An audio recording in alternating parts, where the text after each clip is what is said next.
नमस्कार, मैं हरि। आप देख रहे हैं डिजिटल न्यूज झारखंड। आइए जानते हैं झारखंड के प्रमुख खबरों के बारे में। इससे पहले से छोटी सी निवेदन की, अगर आप चैनल में नए हैं तो चैनल को सब्सक्राइब अवश्य कर लें ताकि झारखंड के हर छोटी बड़ी खबर आप तक पहुंचा सकें। तो चलिए शुरू करते हैं आज की पहली और बड़ी खबर से। गृह मंत्री अमित शाह ने जारी किया बीजेपी का घोषणा पत्र। दरअसल आपको बता दो, झारखंड विधानसभा चुनाव 2024 के लिए भारतीय जनता पार्टी ने अपने चुनावी घोषणा पत्र को संकल्प पत्र के रूप में जारी कर दिया है। रांची में केंद्रीय गृह मंत्री अमित शाह ने कई वरिष्ठ भाजपा नेताओं की उपस्थिति में भाजपा का संकल्प पत्र जारी किया है। 25 साल की झारखंड में भाजपा की 25 संकल्प के तहत धरती आबा बिरसा मुंडा की 150वीं जयंती वर्ष में कुल 150 बिंदु में संकल्प पत्र जारी किया गया है। भारतीय जनता पार्टी की चुनावी घोषणा पत्र में एक खास बात यह भी है कि इसमें पूर्व की रघुवर दास सरकार में शुरू की गई कुछ योजनाओं को फिर से शुरू करने का संकल्प लिया गया है, जिसे हेमंत सोरेन की सरकार ने बंद कर दिया था। वहीं किसानों को धान का एमएसपी बढ़ाने, युवाओं को रोजगार, गोगो दीदी योजना, आवास योजना, घुसपैठियों को बाहर करने और आदिवासियों की दान में ली गई जमीन को कानून बनाकर वापस करने का संकल्प शामिल है। वहीं आपको बता दूं कि भारतीय जनता पार्टी के संकल्प पत्र कुछ इस प्रकार हैं। महिलाओं के लिए गोगो दीदी योजना के तहत हर महीने 11 तारीख को 21 रुपये 50 लाख रुपए तक की अचल संपत्ति एवं महिला के नाम होने पर सिर्फ 1 रुपये लगने की योजना फिर से शुरू होगी। दीपावली और रक्षाबंधन पर रसोई गैस फ्री, 500 में मिलेंगे गैस सिलेंडर, 5 साल में 5 लाख रोजगार, 2,87,000 सरकारी नौकरी और वहीं 500 सरकारी पद पर पारदर्शी भर्ती, हर स्नातक और स्नातकोत्तर युवाओं को प्रत्येक महीने 2,000 रुपये भत्ता, हर गरीब को पक्का मकान, 5 साल में 21 लाख प्रधानमंत्री आवास, पारदर्शी परीक्षा और परीक्षा माफियाओं पर कार्रवाई, घुसपैठ रोक कर दान में ली गई जमीन आदिवासियों को वापस करने का संकल्प, विस्थापन से पहले पुनर्वास और पुनर्वास आयोग का गठन, वीर शहीदों का स्मारक बनाने का संकल्प, यूसीसी लाने का संकल्प और आदिवासी समाज के रीति रिवाज कॉस्ट्यूम को बाहर रखने का संकल्प, गठबंधन की सरकार के भ्रष्टाचार पर कार्रवाई का संकल्प, धान की खरीद एमएसपी पर 31 रुपये प्रति क्विंटल और 24 घंटे में भुगतान की व्यवस्था, बिना किसी अन्य का आरक्षण कम किए ओबीसी को 27% आरक्षण देने का संकल्प, डायमंड एक्सप्रेसवे और 5 वर्ष में 25,000 किलोमीटर सड़क बनाने का संकल्प, उच्च शिक्षा के लिए युवाओं को 10 लाख तक का लोन सरकार देगी ब्याज, वन उत्पाद की सरकार करेगी खरीद, बाबा वैद्यनाथ धाम और बासुकीनाथ को संवारने का संकल्प, राज्य की भाषाओं का स्कूल में पढ़ाई और इसमें कई को 8वीं अनुसूची में शामिल कराने का प्रयास, 5 साल में ऐसा झारखंड बनाएंगे कि किसी भी युवा को बाहर नहीं जाना पड़ेगा। वहीं खनिज संपदा के उपयोग और खनन से यहाँ के लोगों का विकास करेंगे और सबसे बड़ी बात, सहारा में जितने भी वेद जमा करता है उसे पाई पाई का पैसा वापस मिलेगा। भाजपा देगी ओबीसी को 27% आरक्षण, यूसीसी से बाहर रहेंगे आदिवासी, अमित शाह की घोषणा पर राजनीति शुरू। दरअसल आपको बता दो, झारखंड में घोषणाओं की झड़ी लगी हुई है। केंद्रीय गृह मंत्री अमित शाह ने भाजपा का संकल्प पत्र जारी करते हुए 3 ऐसी बड़ी घोषणाएं की है जिसकी जोरों शोरों से चर्चा हो रही है। उन्होंने झारखंड के ओबीसी वर्ग को 27% आरक्षण देने, यूसीसी से आदिवासी समाज को बाहर रखने और बांग्लादेशी घुसपैठी की जमीन आदिवासियों को लौटाने का वादा किया है। अमित शाह द्वारा चुनाव पूर्ण की गई 3 ऐसी बड़ी घोषणाओं को कांग्रेस ने शिगुफा बताया है। कांग्रेस प्रवक्ता कमल ठाकुर ने कहा है कि रघुवर दास सरकार के समय तक ओबीसी को 14% आरक्षण मिलता था, लेकिन हेमंत सोरेन सरकार ने इसका दायरा बढ़ाकर 27% कर दिया है। इसमें नया क्या है? वहीं बता दें कि झामुमो और कांग्रेस के नेता बार बार कहते आ रहे हैं कि भाजपा एक साजिश के तहत यूसीसी लाना चाहती है, इसको लागू होती ही आदिवासियों का अधिकार छिन जाएगा। लेकिन केंद्रीय गृह मंत्री अमित शाह ने स्पष्ट कर दिया है कि सरकार बनने पर झारखंड में आदिवासी समाज को यूसीसी से बाहर रखा जाएगा। इसमें उनका पारंपरिक कानून, रीति रिवाज और संस्कृति सुरक्षित रहेगी। तो वहीं आपको बता दूं कि आखिर यूसीसी का मतलब क्या है। तो आपको बता दूं कि यूसीसी का पूरा नाम यूनिफॉर्म सिविल कोड है, यानी कि समान नागरिक संहिता सभी धर्म और समुदाय के लिए एक समान कानून बनाने की वकालत करता है। फिलहाल देश में गोवा एकमात्र ऐसा राज्य है जहां समान नागरिकता संहिता लागू है।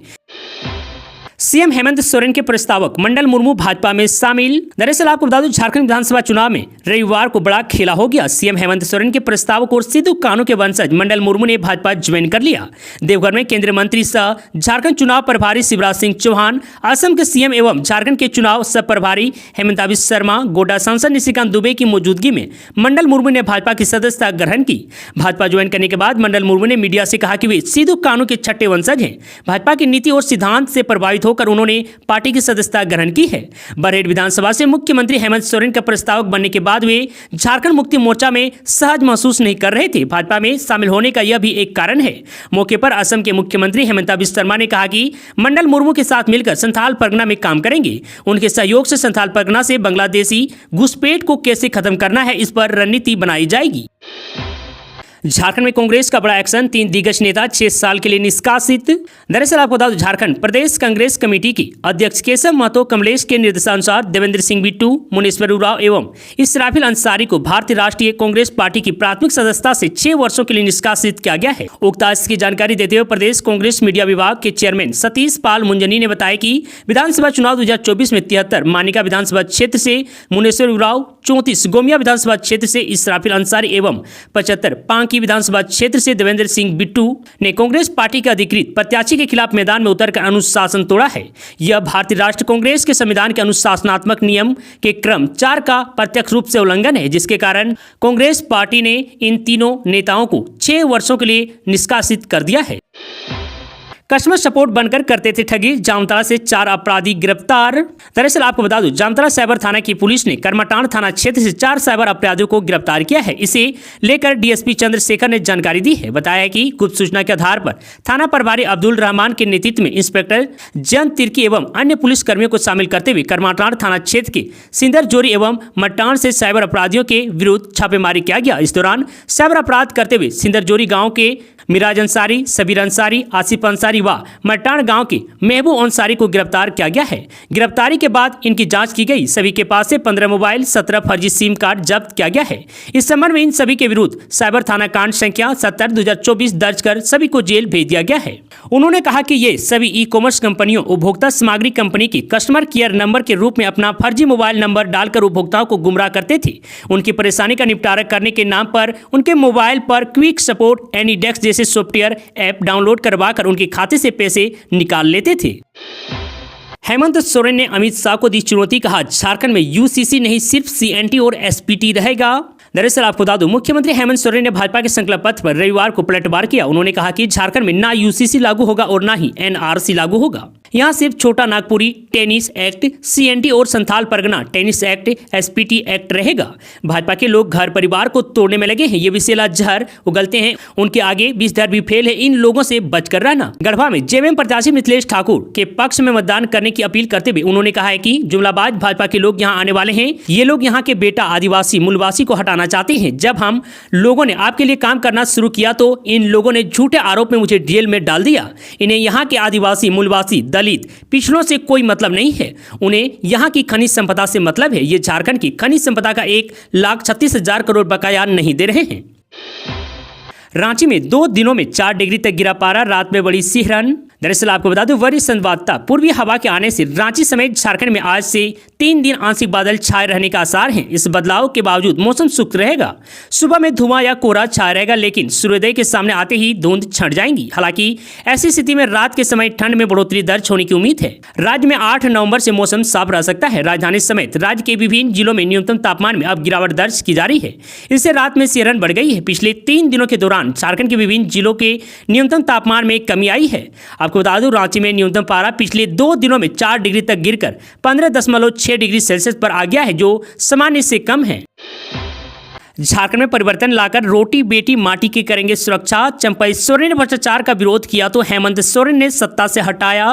दरअसल आपको बता दें, केंद्रीय गृह मंत्री अमित शाह ने रविवार से झारखंड में चुनाव प्रचार अभियान की शुरुआत घाटीशिला से की। घाटीशिला से पूर्व मुख्यमंत्री चंपाई सोरेन के बेटे बाबूलाल सोरेन भाजपा उम्मीदवार हैं। यहां नरसिंहगढ़ मैदान में आयोजित सभा में अमित शाह खूब गरजे। हेमंत सोरेन की सरकार को निशाने पर लिया। कहा कि झारखंड में हेमंत सोरेन को सत्ता से हटाने की लड़ाई नहीं लड़ रहे हैं, बल्कि परिवर्तन के लिए लड़ रहे हैं, क्योंकि यहाँ की सुरक्षा, आदिवासियों की जमीन, रोटी बेटी और माटी की सुरक्षा खतरे में पड़ गई है।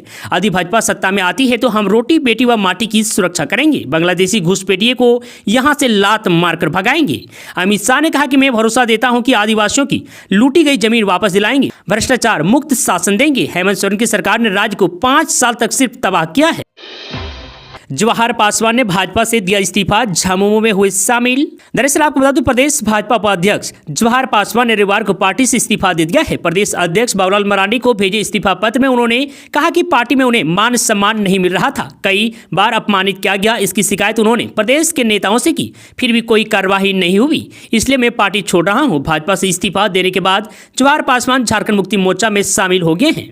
रंका में आयोजित चुनावी सभा में उन्होंने सीएम हेमंत सोरेन और मंत्री मिथिलेश ठाकुर की मौजूदगी मौजूदगी में पार्टी की सदस्यता ग्रहण की। इधर जानकारी मिली है कि जवाहर पासवान पलामू लोकसभा क्षेत्र से टिकट के प्रबल दावेदार थे, लेकिन लोकसभा चुनाव के दौरान उन्हें टिकट नहीं मिला। इसके बाद वह विधानसभा चुनाव में गढ़वा या छतरपुर विधानसभा क्षेत्र से टिकट मांग रहे थे, लेकिन उन्हें यहां से भी टिकट नहीं मिला।